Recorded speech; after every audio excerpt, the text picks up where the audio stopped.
आवाज आई है। इसी के साथ बहुजन समाज में जन्मे सभी संतों, गुरुओं और महापुरुषों को नमन करते हुए बाबा साहब अम्बेडकर, तथागत बुद्ध, संत गुरु रविदास, कबीरदास जी, महात्मा ज्योतिबा फूले, माता सावित्रीबाई फूले, माता फातिमा शेख और संत गाडगे जी, बहुजन समाज में समय समय पर जन्मे सभी संतों, गुरुओं, महापुरुषों को चरणों में नमन करता हूं। और इसी के साथ में हमारे बीच में उपस्थित बड़े भाई जिला संयोजक भीम आर्मी जगमोहन लाल भारती जी को मैं तहे दिल से जय भीम करता हूं। और इसी के साथ में हमारे भाई सिद्धार्थ भारती जी जो कंधे से कंधा मिलाकर के मेरे साथ चल रहे हैं, उनका मैं तहे दिल से जय भीम करता हूं। और इसी के साथ में आए हुए हमारे साथी मुकेश जी जो विधानसभा निघासन से आए हैं, तहसील प्रभारी हैं, इनका तहे दिल से जय भीम करता हूं। साथ में हमारे बबलू भाई, इनका तहे दिल से जय भीम करता हूं। पिता तुल्य बैंक मैनेजर भार्गव जी को मैं तहे दिल से जय भीम करता हूं। और साथ में हमारे भाई कस्ता से आए हुए उनकी सभी टीम को जय भीम करता हूं। अनुज भाई को जय भीम करता हूं। निश्चय रावण जी को जय भीम करता हूं। यहाँ पर बैठी हमारी बहन सेल्फी बहुत, इनको भी तहे दिल से जय भीम करता हूं। और इस मंच में बैठे, इस पंडाल में बैठे हमारी माताएं, बहनें, बूढ़े बुजुर्ग, नौजवान साथियों को तहे दिल से जय भीम करता हूं। अपनी बात को रखने से पहले मैं एक पंक्ति के माध्यम से बताऊंगा कि राहत का दरिया का किनारा भी कभी आएगा, कि राहत कि दरिया का किनारा भी कभी आएगा। और वक्त अगर आपका है तो क्या हो साहब, वक्त कभी हमारा भी आएगा, वक्त कभी हमारा भी आएगा। दोस्तों, नौजवान साथियों, इस देश को आजाद हुए लगभग 75 साल से ऊपर हो गए, लेकिन इस देश की महिलाएं आज भी आजाद नहीं है। इस देश का नौजवान साथी आज भी आजाद नहीं, इस देश का बहुजन समाज आज भी आजाद नहीं हुआ है। इस देश के अंदर अगर आजाद हुए हैं तो वो गोरे अंग्रेज आजाद हुए हैं, गोरे अंग्रेज से काले अंग्रेज आजाद हो गए, लेकिन हम लोग आजाद नहीं हुए। आज भी वो काले अंग्रेज हम लोगों के ऊपर शासन कर रहे हैं। शासन क्यों कर रहे हैं? क्योंकि हम लोग एकजुट नहीं है, एक साथ नहीं है, अलग अलग संगठनों में बटे हुए हैं, अलग अलग पार्टियों में बटे हुए हैं और अपनी वोट की ताकत को नहीं पहचान पा रहे मेरे बहुजन समाज के लोगों। क्योंकि हम लोग जिस दिन अपनी वोट की ताकत को पहचान लिए तो आने वाले समय में हमारा विधायक भी होगा, हमारा मंत्री भी होगा, हमारा मुख्यमंत्री भी होगा। हमें अपनी वोट की ताकत को पहचानना होगा। आज हमारे बहुजन समाज के लोग चंद पैसों में 500 रुपए दारू मुर्गे में अपनी वोट को बेच देते हैं, लेकिन वो अपने वोट को नहीं बेच रहे, आने वाले बच्चों का भविष्य बेच रहे हैं। क्योंकि जब तक आप वोट बेचते रहेंगे, आप मनवादी समाज के लोग आप पे हावी रहेंगे। आज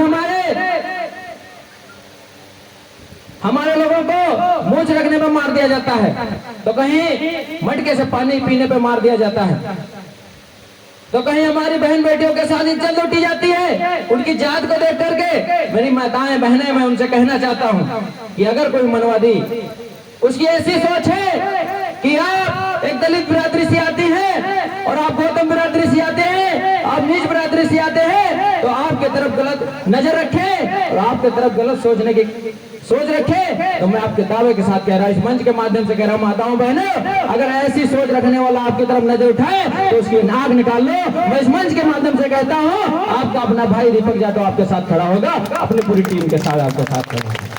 मैं दावे के साथ कह रहा हूं इस मंच के माध्यम से, तुम्हें डरना नहीं होगा। आपके साथ भीम आर्मी की टीम खड़ी होगी, भीम आर्मी के नौजवान साथी खड़े होंगे। मैं नौजवान साथियों से कहना चाहता हूं कि रख हौसला, वो मंजर भी आएगा। मेरे नौजवान साथियों, रख हौसला, वो मंजर भी आएगा और प्यासे के पास चलकर समंदर भी आएगा। रख हौसला, वो मंजर भी आएगा, प्यासे के पास चलकर समंदर भी आएगा। और थक कर ना बैठे मंजिल के मुसाफिर, थक कर ना बैठे मंजिल के मुसाफिर, मंजिल भी मिलेगी, मिलने का मजा भी आएगा, मंजिल भी मिलेगी, मिलने का मजा।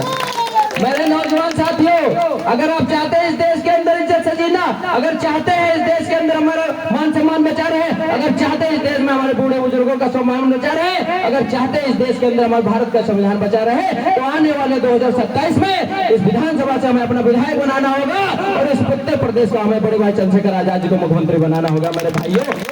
क्योंकि आने वाले समय में आज बीजेपी के लोग भी डर रहे हैं कि ये भीम आर्मी के लोग क्या कर रहे हैं।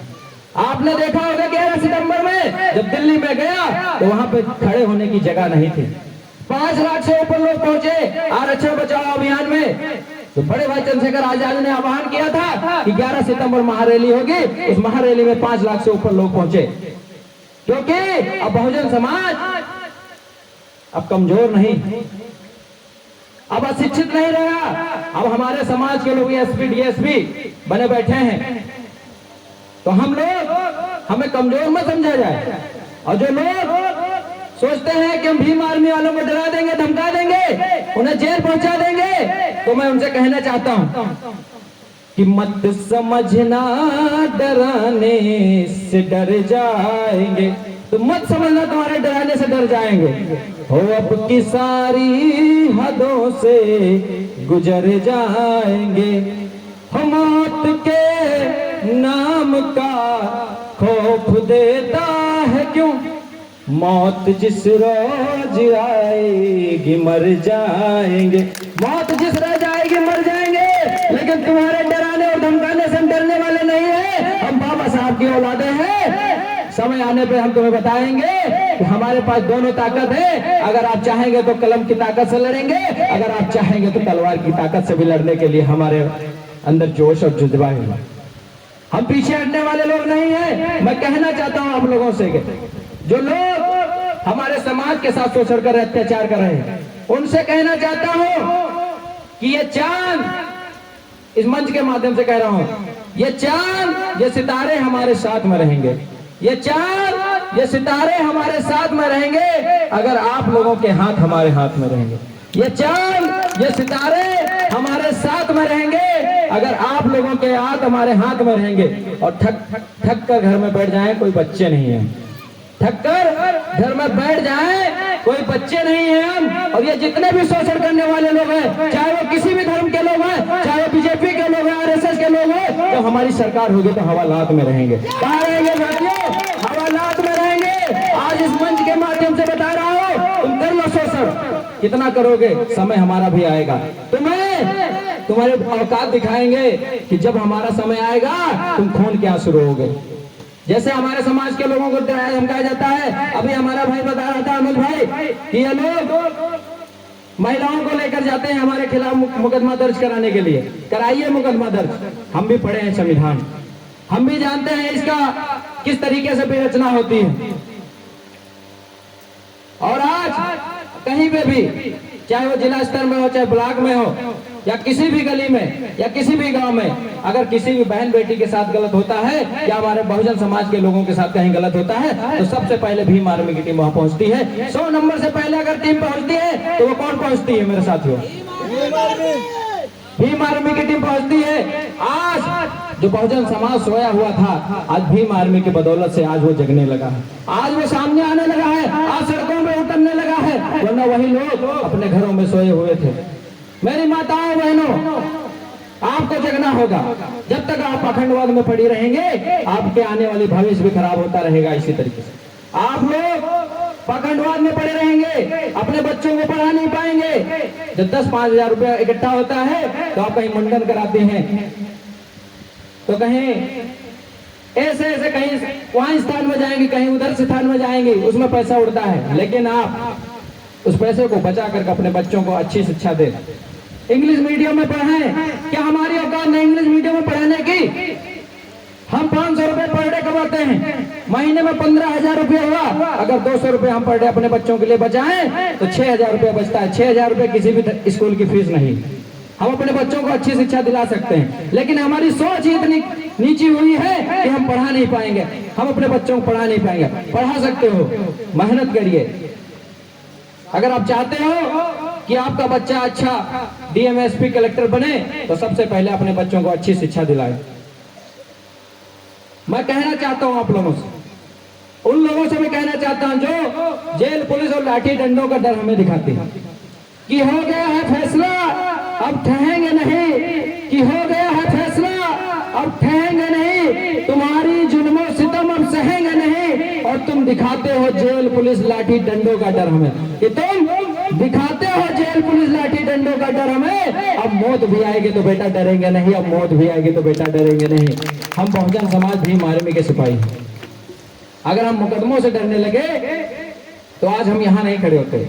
हमारे ऊपर 4-4 मुकदमे लगाए गए इसी तरीके से, लेकिन आपका भाई पीछे हटने वाला नहीं है। अगर आप लोगों की जरूरत पड़ी तो अब कभी भी रात के 12 बजे अगर हमारी जरूरत पड़े तो आप मुझे एक बार कॉल करेंगे, आपका भाई आप जरूर फोन उठाएगा और आपकी मदद करेगा। और मैं इस मंच के माध्यम से ये भी कह रहा हूँ कि अगर आप ये कह देंगे कि दीपक भाई आप यहाँ पर बैठ जाए, तो मैं बता रहा हूँ अगर मैं वहां बैठ गया तो किसी के बाप में दम नहीं कि हमें वहां से हटा दे। किसी के बाप में दम नहीं है कि दीपक भाई को वहां से हिला दे।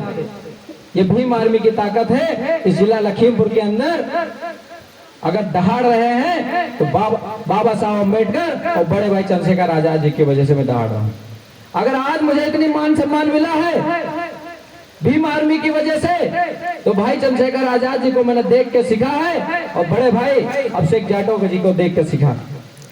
आज इस देश को आजाद हुए 75 वर्ष से ऊपर हो गए।